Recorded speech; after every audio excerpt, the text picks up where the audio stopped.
This is a presentation of Northeast Streaming Sports.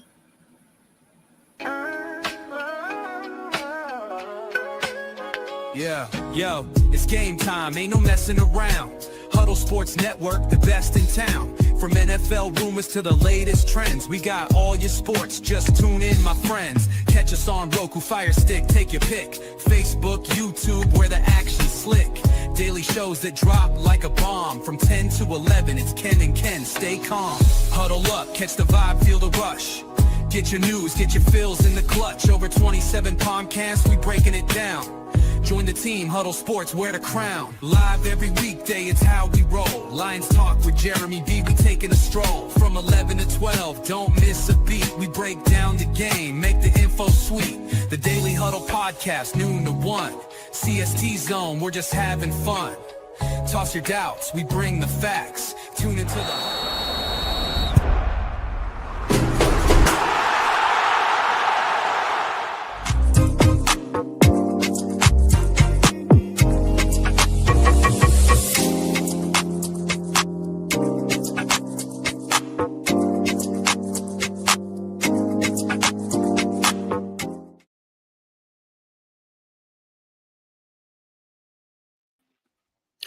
Good morning.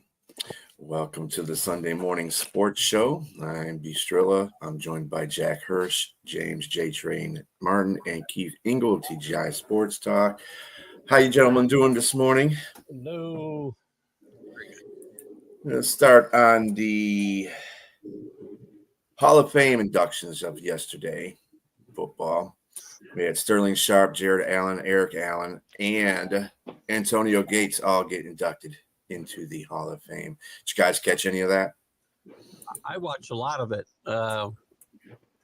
Camped out on the deck yesterday with a TV and some adult beverages, and I thought they were really good speeches yesterday, and I think 4 worthy inductees as well. And I just enjoyed the whole afternoon. I thought it was very well put together, and they're not always. Some of them go too long, I guess, but there were some great little pieces. Antonio Gates and Phillip Rivers, little play there. Obviously, the Sterling brothers helping unveil his statue, despite Shannon's issues. Certainly still front and center. I enjoyed it a lot. The only one I didn't see a lot of was Jared Allen. I don't know how I missed it. He must have been the first guy, and I think I turned it on a little bit late. But I enjoyed it. Yeah, you couldn't help but think of Shannon Sharp's issues as much as it was Sterling's day and you tried to focus on him. It was obvious, like he called his brother up there, and what pops into your head, his recent difficulties. And Shannon has been a bit of a lightning rod since the time he was a player. And he's done a good job as a commentator all in all. You can tell he's a highly intelligent, well-spoken individual. But he always was the mouth that roared from the time he was a player. I remember when the Ravens made the Super Bowl and Ray Lewis had that issue hanging over his head, with the murder and so on.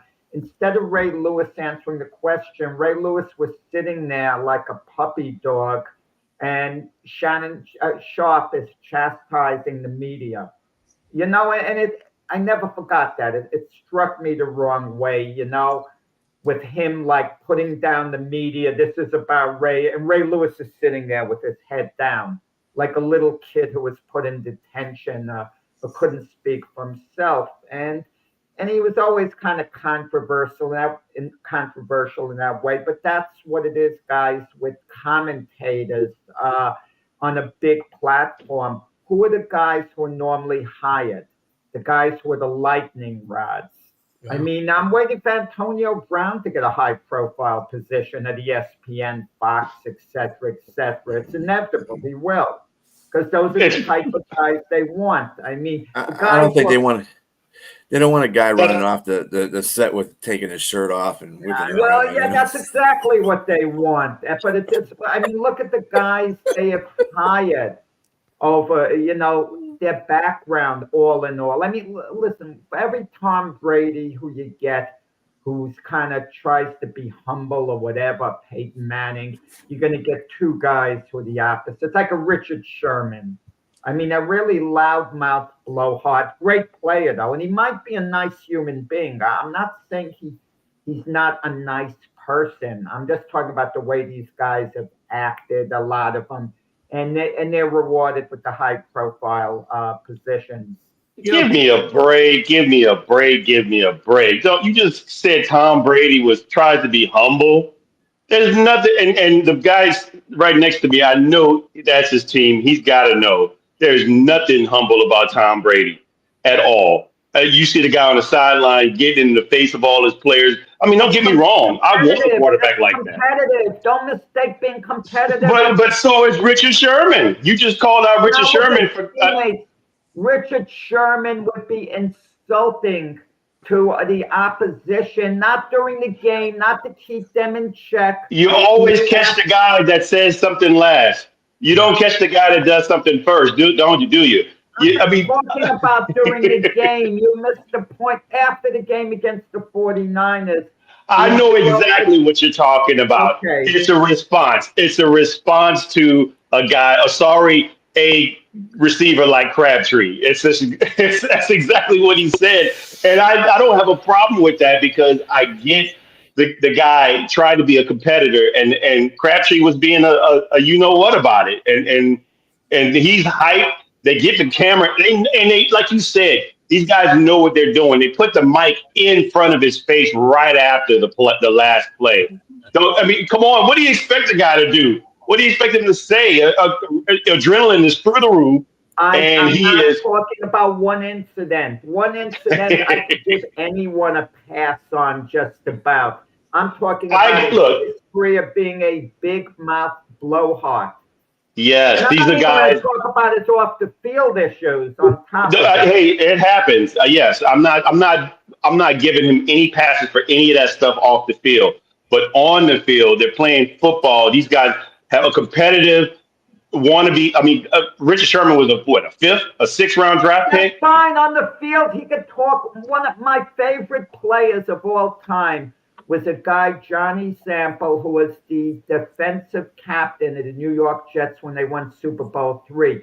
No one talked more trash than Johnny Sample. In fact, Frank Gifford hated his guts because whenever Frank Gifford caught a pass, Johnny Sample would rough him up and tell him, "You're too pretty to play this game." He would taunt him a lot, but that was to get inside the head of the opponent. Everything goes when you're on the field. Everything goes. As long as you don't cross the line and talk about the guy's family and the point that's too sensitive. Anything else goes. That goes. You sound like. Let me go ahead, Keith. I'm sorry. Okay. Two quick things. Jack's right. The networks looks for these guys with hot takes and run off at the mouth. They look for that. And as soon as they do what they hired them to do, they often fire them when they say something controversial. So there's right. back just to circle back real quick to Sterling Sharp and Shannon. Guess what? Sterling was a better player than Shannon, and Sterling was a better commentator than Shannon. Why Sterling Sharp has not been in the studio in 20 years, I don't understand, because he was really good at that job. Well, I would say this about those two. Go ahead. I'd say that they like blowhards on a network. They like people that want to stir up the pot. And Sterling Sharp is the quieter brother of the Sharp brothers. So he's the one that sparks a lot of the facts. And Shannon is the loudmouth, obviously. And good morning, Linda McGrath. Now, Good morning, look, good morning, Linda. In spite of all Shannon has done off the field, he has become an excellent commentator. I think, or communicated with. So because he wasn't all that great at the beginning on CBS, but he was a little more of a blowhard then. I think he's kind of crossed over into more so the commentator and interviewer as an excellent interviewer now than he was before. So, there's growth there. Now, off the field stuff, I would say that's just Shannon. I don't know, being Shannon, I can't speak to what he's doing off the field, except he's not great. And kudos to his brother for looking at it in the sense that I'm not going to let none of that ruin my day. I'm not going to let any of that ruin my day. And I'm not going to even chastise. I don't know if he's done it in the background or not. He didn't chastise his brother in the limelight. I mean, in the media, none of that. He gave kudos to his brother for what he did specifically when 14 years ago, and said, and I like his quote: "You have to learn to follow in order to lead." I clearly, that's a humility. Yes, I would give an example of humility of someone like him. You never heard of anything about him in the media. He went on a game. He played. He played for Green Bay when they weren't Green Bay. He didn't get a lot of Brett Favre. Most of his career was Don Majkowski. And he's still between. They showed comparisons between him and Jerry Rice. He was number two. He was the number two guy in the stats between 91 to 94 or 92 to 94. He was just a dominant player, and if it wasn't for that injury, we'd be talking about him in the Hall of Fame a lot sooner than we are now. Well, he's a great player, but the comparison was made with him and Terrell Davis, which helped him finally, Sterling Sharpe get into the Hall of Fame, because Terrell Davis didn't have the long career either.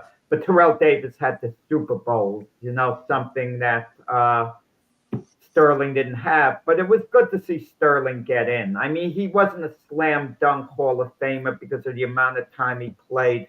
He certainly was a great player, in his prime. Dominant while he was there, though. That's what, and that matters. Yeah, when I was watching it, I was like, wow. As a fan, of course, as a Lions fan, I hated Sterling Sharpe and Jared Allen because they were both in that division. They were killing us all the time. So, but as individuals, I'm really happy to see Sterling Sharpe actually get in the Hall of Fame. He deserved it. That dude really did deserve it. All four of the recipients deserved it. Antonio Gates has always been a personal favorite of mine. He came from Detroit Central, and He never played a lick of football in college, and he got discovered by the tight ends coach on the Chargers, and once they got him, he went up from there, and he's an extraordinary athlete, and it was great to see him get in there. On to other controversial NFL news. Jerry Jones is telling Cowboy fans not to lose sleep over the current trade request that Micah Parsons is claiming. Parson claims that Jones tried to privately negotiate a contract with him without his agent present. When the agent attempted to advance the negotiations further, Jones claimed the contract was already agreed upon, which Parson says it wasn't true. And this is what this is all stemming from, basically. He hasn't been in contract negotiations since that point. So, this is like as the world turns. It seems like we're watching a soap opera here. He said, she said, and who do you believe? I don't know. I tend to believe the player, quite frankly, just because of Jerry Jones' reputation. I could be wrong. It's just a knee-jerk reaction from me. But Jerry Jones has had, especially recently, a habit of putting his own players down to try to devalue them, which is crazy because if you want to move them at some point, how do you backtrack from that? So I tend to I don't often listen. I'm siding with Micah Parsons because he's in camp. He wants a new contract, but he's doing his job. And Jerry Jones, they can negotiate and come to terms or not come to terms. I don't care as long as Micah Parsons does his job. I don't care. Jerry Jones, he's shut up though. Not doing himself any favors, that's for sure.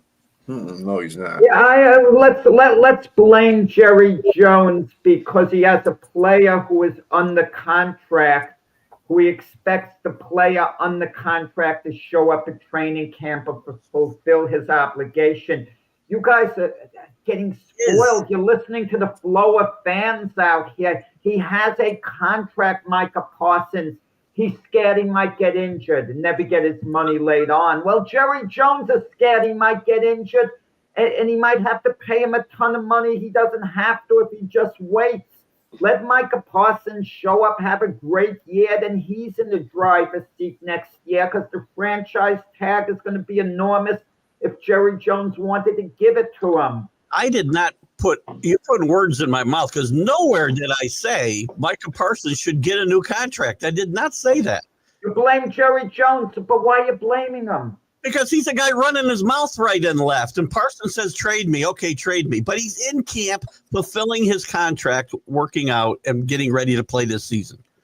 So and he's not happy with his contract. Well, Is he practicing? Is he just show up? Is he doing what Trey Hendrickson's doing, not practicing? As far as I know, means the guy's just there, so he's not going to get fined, but he's not actually practicing. I believe he's practicing. He's practicing. He's practicing, but now he puts it out there, and he pulled a whole big speech on X that he wants to be traded officially, and he doesn't want to play for Dallas anymore. He's also pouting, and he's also posturing. He's also doing what the agent is telling him to do, which Jerry Jones came out and said we didn't discuss, or no one. I didn't hear anybody say this through that whole 16-minute speech he gave the media. He said that this is a part of negotiation. Obviously, they're not going to trade him. They're going to give him the money. It sounds everything I'm hearing Jerry Jones said is this, even though he said we agreed upon a new contract, which none of that is in writing. CBA will tell you that I don't care what Jerry Jones told him in the room.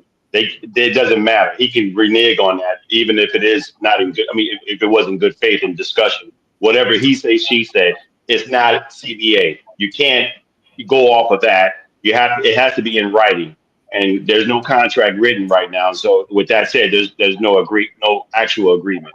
So with that said, he said, I think they discussed like 200. What was quoted like 200 million, but he didn't say years.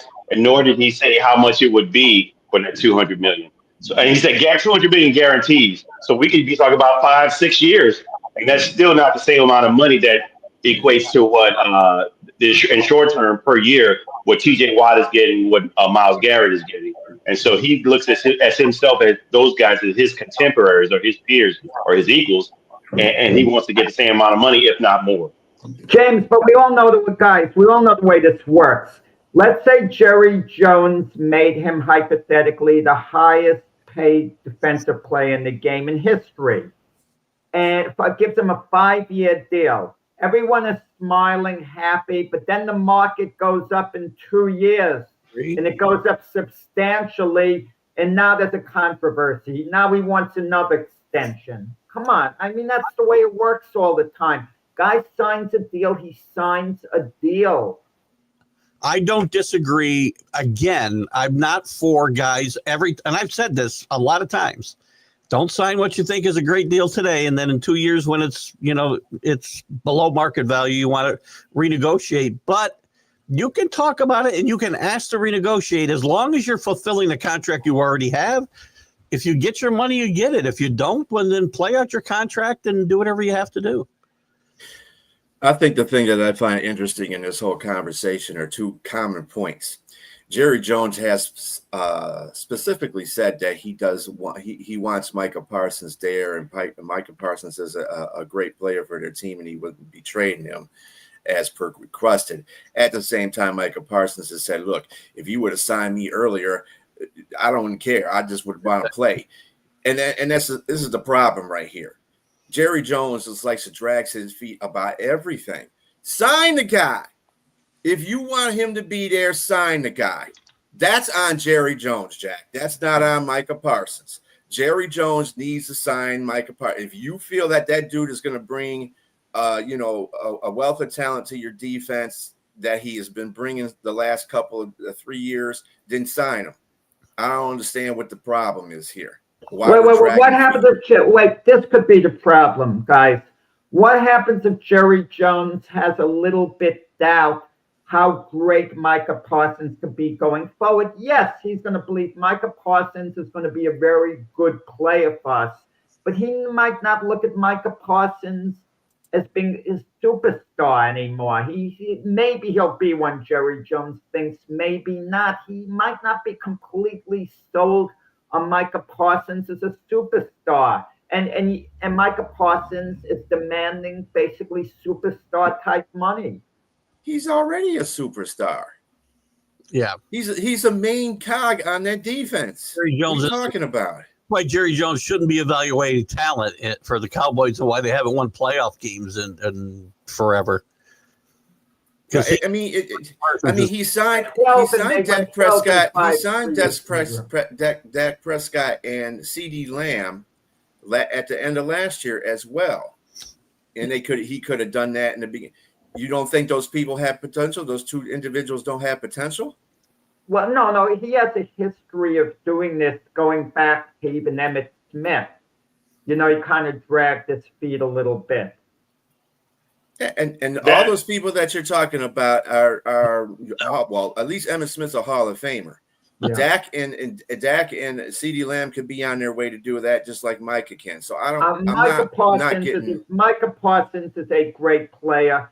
I'll criticize Jerry Jones from this perspective. When you get a Micah Parsons, you draft him, and he's that outstanding. You should want him to be there his whole career. You should want him to be a legacy player. But I'm going to throw this one at Keith.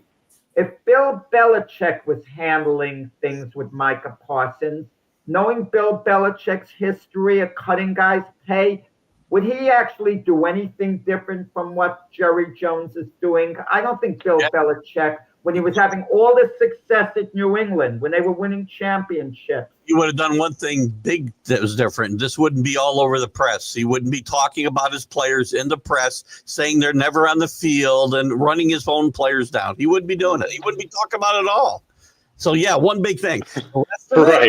The rest of it, he might be handling the same and saying, I'm not paying you, play out your contract. Because Bill was very, he's a better, well, at least until the end, he's a better talent evaluator, I would say, than Jerry Jones. I think it's fair to say. One thing I will say, Bill would have kept him, though. Bill, the person that Bill bragged about all the time, and not trying to compare him to him, but was LT. Mm-hmm. And to have a player like that is a unicorn. And so to me, he's one of the few edge rushers in this league that's great. And I think Dallas hadn't had one since a DEN since DeMarcus Ware, that's been like real dominant that they drafted out of Troy. So to draft a player, like you said, Jack, and to cultivate him is what they're going to do. And when you hear Jerry say what he says, regardless of all the hoopla, he's not going to. I think we can all agree that he's not going to trade him. He's going to pay him what he thinks he owes him, and they just going through a whole circus about doing it. So, yeah, a circus they don't need to be going through, to tell you the truth. Well, but that's Jerry Jones. Well, people approach Jerry Jones and he answers. Sometimes I agree it's better to be diplomatic and say you're not really going to talk about it. You get the feeling that Jerry Jones, behind that smile, there's this mean streak where he really gets fed up with certain of the guys. And, and I don't like to mention, like Stephen A. Smith mentioned, with him signing Tony Romo immediately, you kind of wonder whether there's a tiny racial angle in this. Like, if all the players were white, would he have signed them sooner? I'm not saying that's the case. I don't think so. But Tony Romo was a pretty quick signing with. He didn't, hassle. Well, I think the issue with that it had nothing to do with race. It just had everything to do with seeing what you had in the room. And when I said in the room, meaning quarterback room, you hadn't had anybody since Troy Aikman. So, I mean, I'm not going to say he's in the same breath as Troy Aikman, but Romo was a very good quarterback. And at the time, Quincy Carter, that he believed in him. Quincy Carter was going to be a guy that was supposed to be the next guy, and he was black. And so, I'm just saying. Go ahead. No, I'm sorry to cut in, but Jerry Jones has never seriously interviewed a black coach. With all the coaching the carousel made. And yeah, I hate the racial angle. I really do. And I'm the one that brought it up this time. And I'm not saying Jerry Jones is a racist, and I don't think that has anything to do with the Micah Parsons contract at all. And I don't mean it. And I hope I didn't infer that it was, but I'm just saying, fair. Jerry Jones's moves, when you look at all his coaching interviews over the years, the history, I could understand, you could say with the Romo thing, but the Dak Prescott thing played out, for a while, the CD Lamb, the Micah Parsons, the lack of looking at an African American, possibility as a head coach as far as interviewing an individual as such. It's worth a mention. It's possible. Go ahead, Keith. Go ahead. This whole thing, and Jack bringing up Bill Belichick kind of sparked something for me. This is why, because there's no clear chain of command, it's all Jerry Jones in Dallas. In New England, there was a clear chain of command. Robert Kraft ran the club, spent the money. Bill Belichick made the player evaluations and ran the team and had his people that helped him. We don't have that in Dallas, and that's why they have not won a Super Bowl in 30-some years, and why the Patriots won 6 in 20 years. And that's a big deal, and that's why the Cowboys can be dysfunctional, because of the guy at the top. No clear chain, this is my job. Jerry wants it all. Jerry wants it all aboard. Somebody's about to get on the train. Yeah. I got the Long Island Railroad by me here. I don't think that's my train. No, it's not your train. It's a train by me. You could hear the train for real coming by. I won't mute it next time. They do that intentionally every Sunday morning when they're going across the roads. Jerry Jones doesn't make all the decisions. Stephen Jones has a big say. He works closely with his dad. Even Micah Parsons said he went to Stephen Jones' office. Stephen Jones is not a token there. I mean, Jerry defers to him a lot of the time. Stephen Jones obviously feels a certain way. Anyone who's listened to me talk about Jerry Jones should know I've been a major defender of Jerry Jones. I've talked very well of Jerry Jones over the years. If it seems on this show where I'm kind of giving a little knock, I'm just laying it out there. What's been, Well, let me give this angle. Let me give this quick angle. I think more so the last few contracts that Jerry has been dealing with is an exorbitant amount of money that's just being put out. I think that's more so the angle. It's just these contracts are just ginormous. I mean, they're huge, and I think Jerry's. You look back. Let's look back with Emmitt Smith. When you mentioned Emmitt Smith, when you look at it now, it pales in comparison to how much money he made as a running back. And it was a lot then. But, I mean, that was nothing for Jerry to dish out. And these contracts are nothing for Jerry to dish out now, but it's still, again, like you said, they haven't been winning. And I'm just going to go back to what you said. Maybe he's thinking, like, I'm going to give this amount of money out. Am I going to get these players full maximum return from these players, or am I going to get an injured player? So it could be that. It could be an exhaustion of paying players this amount of money and I'm not getting nothing back in return versus being an issue like what you said. Okay, but let me throw this at you guys. Guys like Keith Engle don't attack the Cincinnati Bengals who are in the same situation. Listen to us who we're talking about on this show. We're talking about Jerry Jones and Micah Parsons, but if Jamar Chase wasn't signed still, superstar player, we wouldn't be spending all this time talking about the Bengals. Maybe we should. Jones, think of it, right? If that was a topic, I'd be happy to rip Mike Brown too, because he's another guy who's a dinosaur and shouldn't be running that team from top to bottom. But that's not the conversation we're having, and they're not the Dallas Cowboys. That's another problem. Thank you. Linda mentions, like, between Mac and myself, we used to have a lot of debates about Jerry Jones where I would defend Jerry Jones to Mac. Yeah. And Mac didn't have much patience with Jerry Jones. I think another thing about Jerry Jones, people keep forgetting. Yeah, he's awesome at social media and keeping the Dallas Cowboys relevant as far as people like we're talking about them, right? So obviously he's keeping them that relevant. And people want to call him the great businessman. But let me tell you something. I don't understand why you would not pay like Dak Prescott and CD Lamb last year. Compared to Goff and Amon St. Brown, the Lions paid them at the beginning of the season. So basically, they got dirt cheap contracts, if you think about it, from what has happened since then. That's what Jerry Jones should have been thinking about. The same thing with Micah Parsons. He needed to pay him early so he could, Micah says he doesn't care about the money. We want to be iffy on that one because, players care about their money. But at the same time, you could have got him for $10 million less.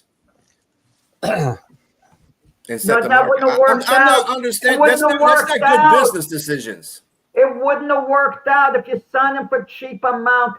The guy would have held out the next year unless you gave him an extension, made the money up to him because the market value would have went down. Like with Trey Hendrickson, he's holding out. He has a contract at Cincinnati. Well, Jack and CeeDee Lamb, they got contracts. Guys, let's get Keith the last word. Yeah, sorry. This has been a great debate. We could go on all day about owners, good owners against bad owners, and Jerry fits in the latter category. Sorry, he's just a bad owner. Yeah. End of story, guys. I'll catch you later. Sorry, Enjoy your day, I didn't Keith. realize you were going off a little early, Keith. We would have deferred to you a little more. I would have. You get your chance tomorrow morning. I'll let you talk a little more on tomorrow's show. I'll hold my breath. All right, Keith, have a good one. Have a good rest of your Sunday. So let's give up a little bit of and more NFL notes here. Defensive lineman Zach Allen signed a 4-year, $102 million extension with the Denver Broncos with a $69.5 million guaranteed. Stafford revisits back specialist. McVay says he's in good shape. I don't know how you can. That's a kind of a weird comment to make at the same time, but whatever. In NBA news, Luke Doncic can't talk. Luke Doncic agreed to a 3-year, $165 million extension with the LA Lakers. People are saying that's kind of like slapping LeBron in the face. I don't understand that one either, but whatever. In the WNBA, and we'll get back to that because James, he looked like he had a comment to that. In the WNBA, and we're going to go a little left on this one, sex toys were thrown into the WNBA court twice with Atlanta and Chicago. A fan was arrested in Atlanta. And both the opponents, by the way, the common opponent was the Golden State Valkyries. So I don't know if that had anything to do with the fan, if the fan was a Valkyries fan for both, because they played in Chicago and in Atlanta in both the games when this happened. So I don't know if it was a Valkyries fan or not, but they were arrested in Atlanta. The WNBA is pulling out all the stops to get all the views. That's terrible. I don't know. I'm glad the guy in Atlanta was arrested. That's totally disrespectful. That's several of the WNBA players have said the same thing too, and it's like, come on, people. I guess it's just hey, it obviously it's getting a little bit of a rating because it's in the news, so I guess it's helping them out a little bit in a way. But what do you think about the Luke Doncic agreement, James? I think they're getting him for pennies. I would think for a player of that magnitude, you would think that Supermax, but he's not. I think he's not eligible because he was traded from his team. So, but it's good money. I just, and I don't think it's a slap in the face to LeBron. LeBron is in his 21st year. He did his 1-year contract. He's going to go year to year. He's 40 something. He knows he's got to be dropped off. I think that's just people wanting to get sound bites and of anything like that. And I think, and the even bigger news, but I think might be Kuminga not going back to the Warriors. And that's a big loss for them. And what if he goes to the Lakers, or what if he goes to the Clippers? One of these teams. And California is going to have a shift. I just think. What do you think, Jack, about Kuminga not going to the Warriors? Golden State's a little long in the tooth as is. They'll have a full year with Jimmy Butler, with Stephen Curry, Draymond Green. They're not exactly the over-the-hill gang, but somehow you feel their window hasn't completely closed. But it's about good. 75% closed, and the other 25% should be by the end of next year, unless they get, an infusion of youth, which they missed out on just now. And I mean, that West is tough. I mean, the Lakers in the same spot to a degree. Just getting back to what Luka's situation you mentioned with LeBron. I forgot what you said. Is it a slap in the face to LeBron? You think what's going on with Luka? What do you guys? I don't think that. I'm just putting out what it is in what do you think, the media. James? Slap in the face to LeBron? Not at all. I don't think it is at all. I think if it's not a slap in the face, it's kind of hurtful to him. You got to understand LeBron's situation. Coming out of high school to the Cavaliers, he was the guy. As a kid, he was the face of the franchise. So all decisions went through him. He had the power to get coaches fired. And I don't want to say he did, but let's be honest. Cleveland let go of Mike Brown because LeBron wasn't overly fond of him. Word was at Miami, Spoelstra he wasn't fond of, but Spoelstra was in such solid setting that LeBron couldn't mess around with them. David Black got fired with a 30-11 record. Don't tell me LeBron had nothing to do with it at all. I mean, come on. So everywhere he's went, he's had that power. At his 2 stops at Cleveland, he had that power. When he was at Miami, Dwayne Wade was his best friend.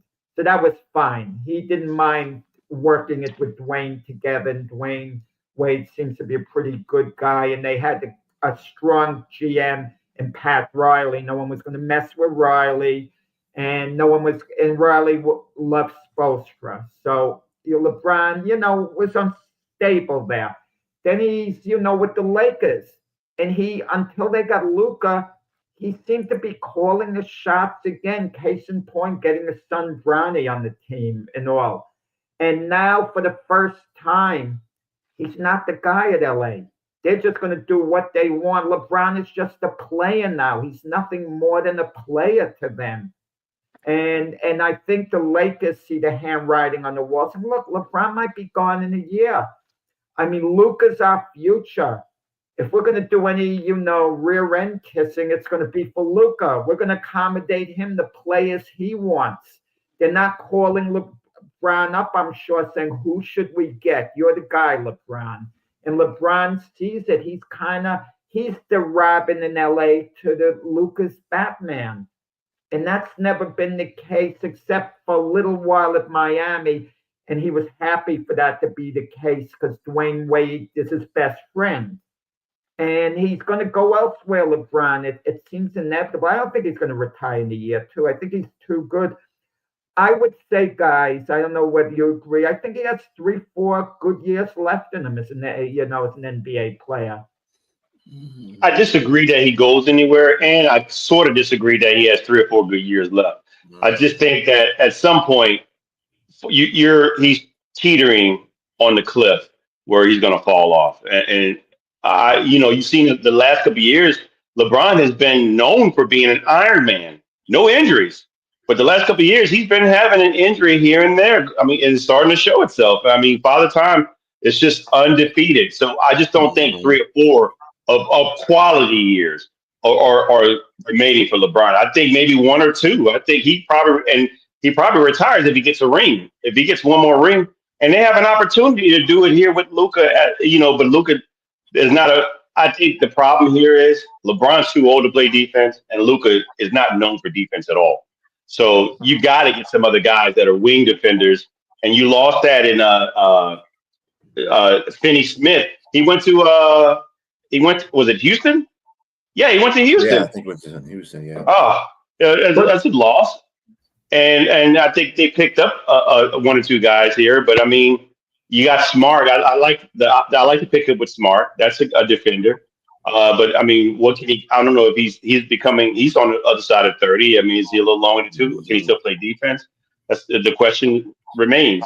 So I don't think LeBron. I think LeBron understands where he is, and he's not gonna. I don't think he's hurt or anything like that. I think his ego. He has to understand that he can't be mad with the Lakers because they're doing what's right for the team and what's right for their future.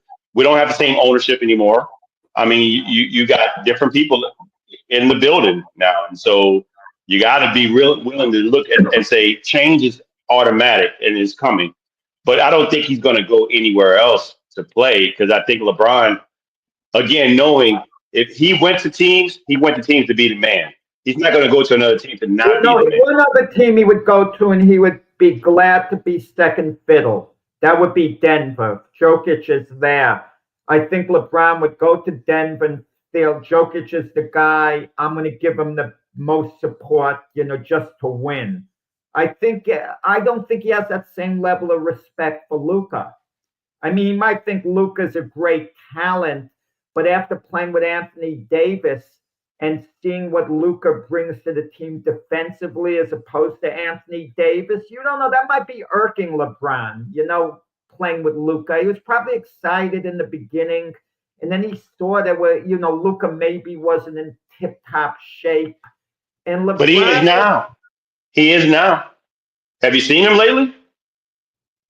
Well, he's worked harder. Yeah, he's definitely worked harder. But there's other elements. Do you think he's been in touch with LeBron by phone behind the scenes? Because that's revealing. If LeBron and him have been talking a lot and having that bond, that's very important. If the two of them haven't been speaking, I doubt it.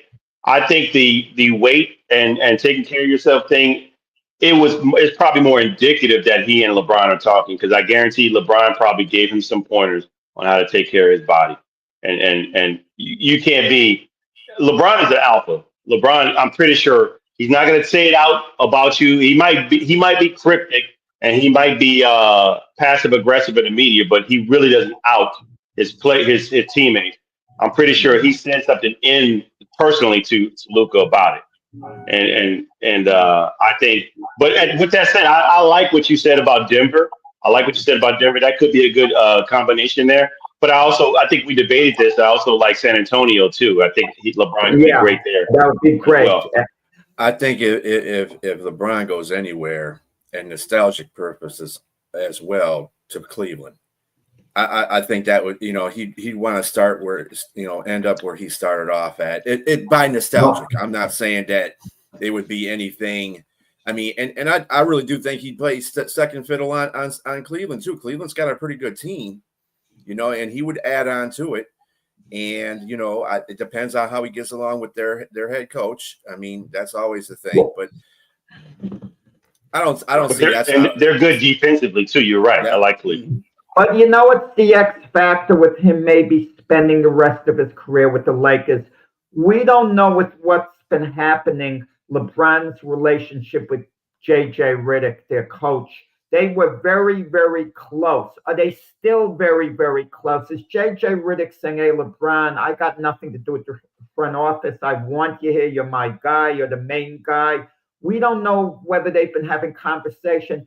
And also there's a Bronny James factor. If JJ Redick is telling us the truth, that he really believes Bronny James is going to be a good NBA player, it's easy for us to say, he's just talking and making nice. But if he really believes that, and if Bronny James starts playing, let's say, 13, 14 minutes a game this year, and then shows the ability to go up to 20, 22 minutes next year, chances are LeBron's not going to want to leave. If Bronny has any type of meaningful role on the team, he's probably going to say, I'm going to spend the rest of my career with the team because I want to play with my son, and we still, try to chase a championship.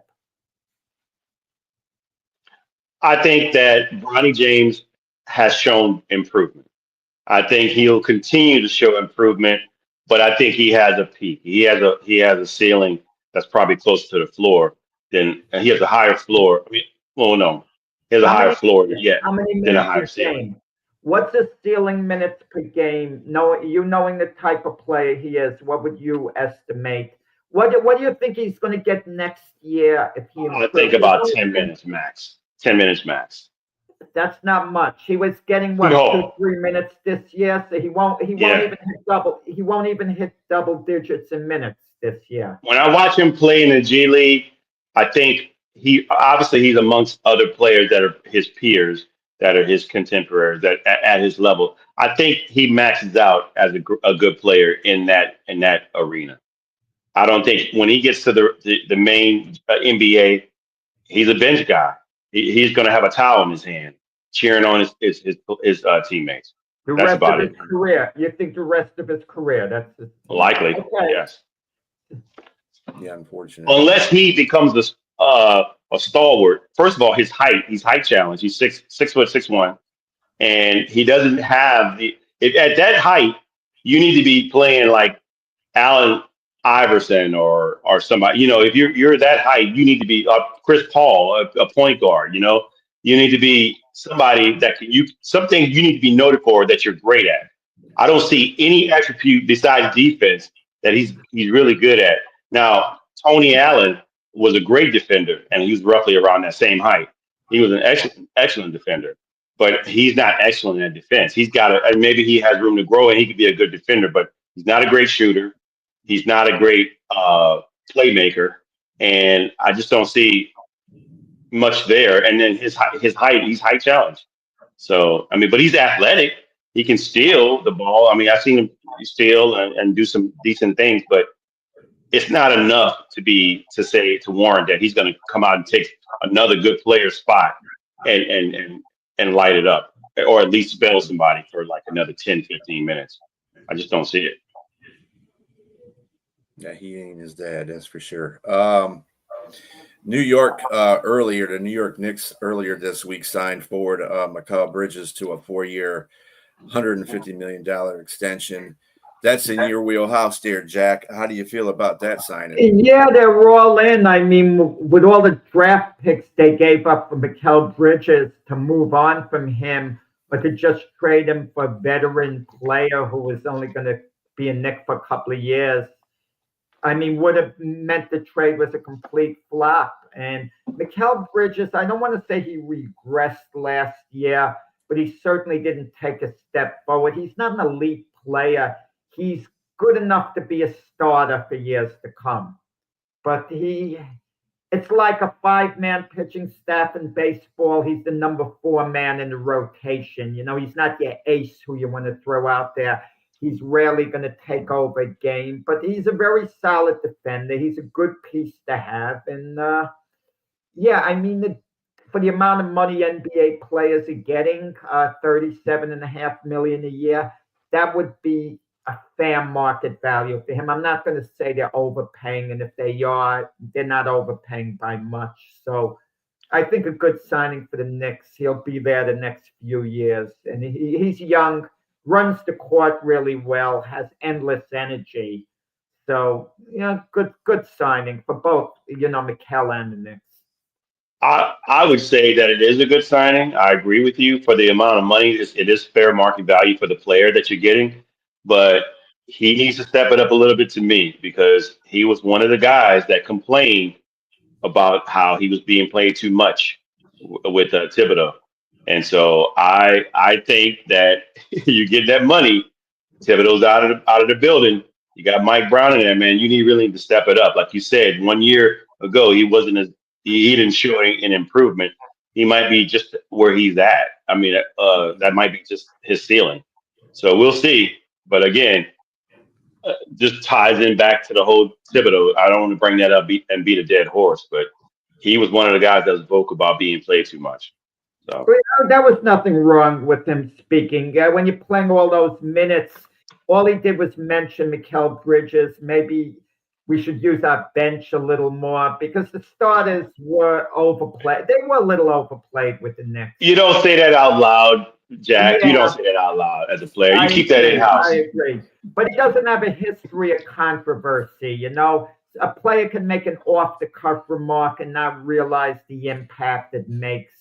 And a lot of times, all of us in all sports, we don't look at things from another coach's perspective. Mike Brown, it seems he has his fingerprints on this Mikal Bridges signing, because he was an opposing coach who went against Mikal Bridges. So he saw what Mikal Bridges brought to the table, the difficulty Mikal Bridges was for the teams that Mike Brown was a coach on. So now that he has him on his side, much the same way we look at Mike Tomlin and Aaron Rodgers. We're looking at how giddy Mike Tomlin is about Aaron Rodgers, and we say he has to be kidding to be this excited about what a 41-year-old quarterback. But Mike Tomlin is looking at it, well, when I coached against Aaron Rodgers, I'm getting this superstar. I'm getting this guy who's incredible. I can't believe I got him on my side now. That's how he might be looking at it. We look at it from another perspective. Yeah, he was second to Josh Hart in minutes per game at 37 minutes, and Josh Hart had 37.6. But in total game time, he led the NBA. He put up 17.6 points, 3.7 assists, and 3.2 rebounds in his first year, while starting every game for the fifth straight season. So he's productive. He's like one of those guys, like trying to compare him. Somebody I gotta tell you, we talk about heartwarming stories, but some of these sports stories go just the opposite. Like when Mikal Bridges was drafted by the Philadelphia 76ers, his mother worked for the Sixers in their office. What a heartwarming story, them drafting his son. And then after they draft him, they tell him later that evening, oh, by the way, we traded you to the Phoenix Suns. I mean, right. Yeah. Those are one of the things that are really good in sports. Out hearing that. Yeah. Oh, man. I don't know, she was like, what? Yeah. To point to you, James, about the Pelicans, center there, is he going to, do you think they're going to trade him? Or, I mean, I've heard a lot of circles about this over the. You mean power forward? A power forward. You talking about Zion? Yeah. Zion.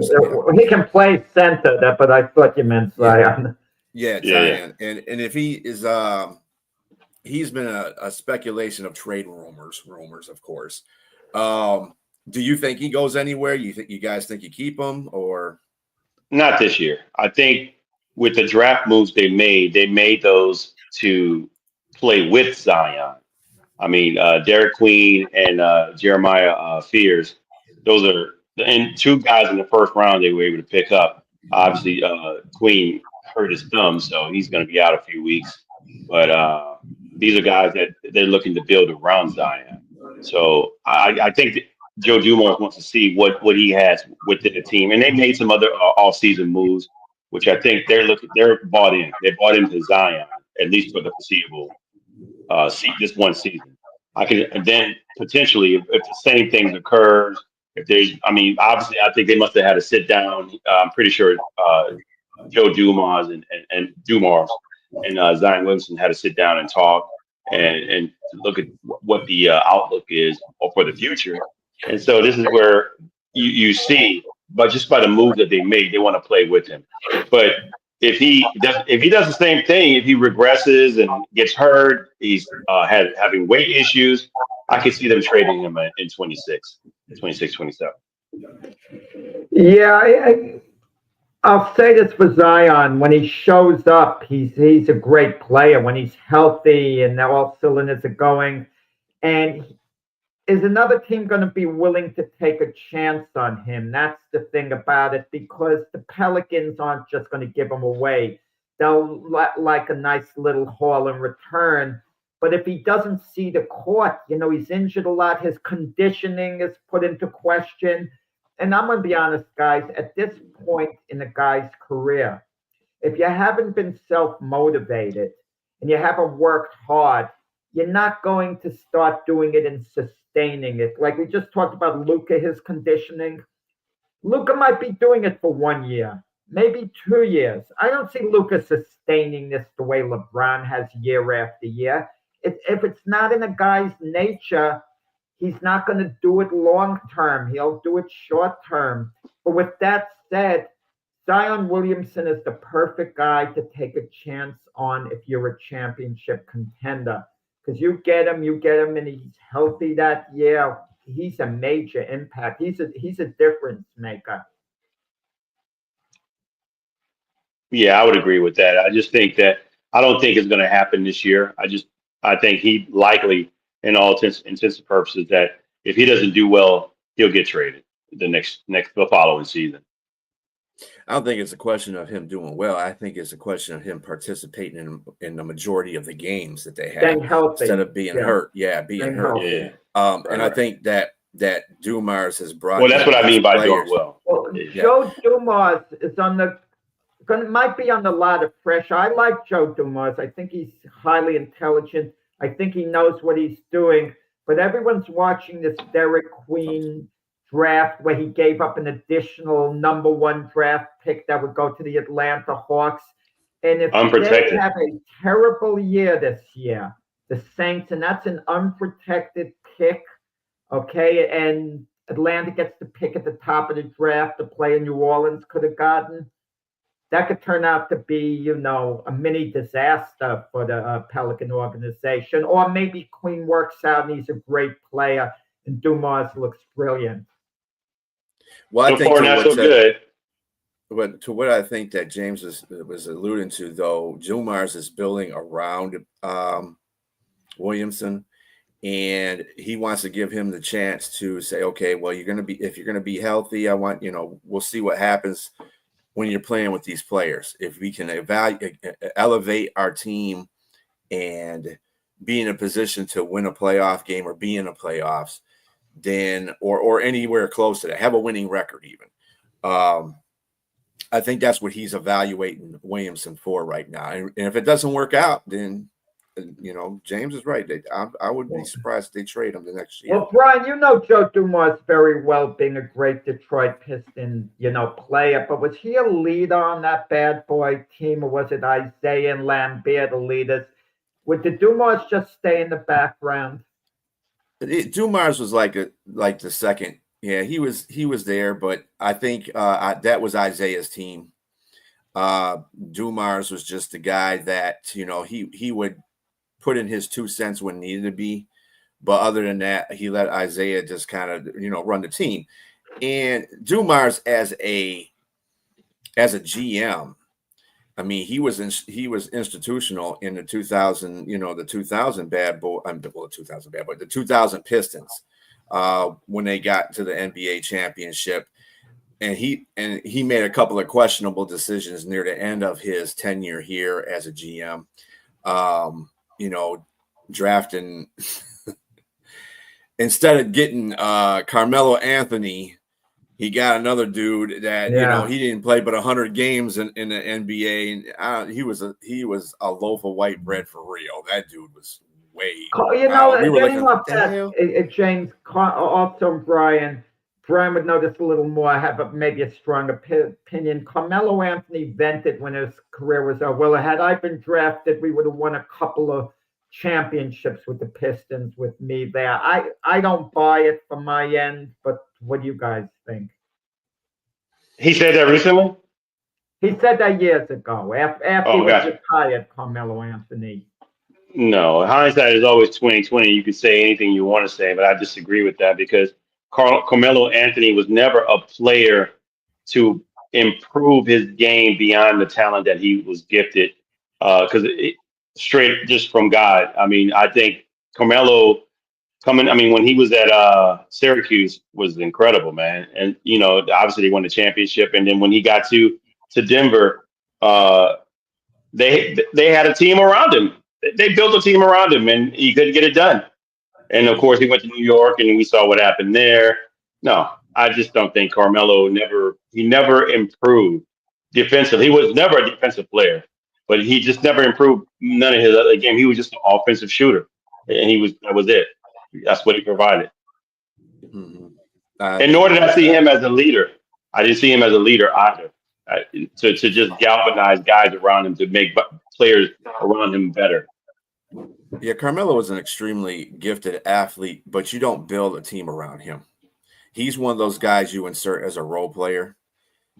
I mean, or number two, yeah, something like that. Yeah. So I don't think that he might have elevated, at least made the Detroit Pistons a playoff contender, but I don't think he would have won a championship here. because of that factor. He doesn't play defense, and the Pistons are really based on defense. They're one of those teams that they appreciate their defense. So I think he would be in the playoffs, but other than that, yeah. Anyway, guys, it has been a joy with you on this Sunday morning. We do have to depart. We'll be talking to you later on. Do catch Jack and Keith in the morning time on the weekend show at 8 o'clock. 8 o'clock, right, Jack? Yeah, on Monday morning. Yeah. And then, of course, the Gloved Fist at 7 o'clock Monday. Everybody have your 7 p.m. Eastern time, Gloved Fist. Yes, Eastern time. And everybody have a very good rest of your Sunday. Peace out.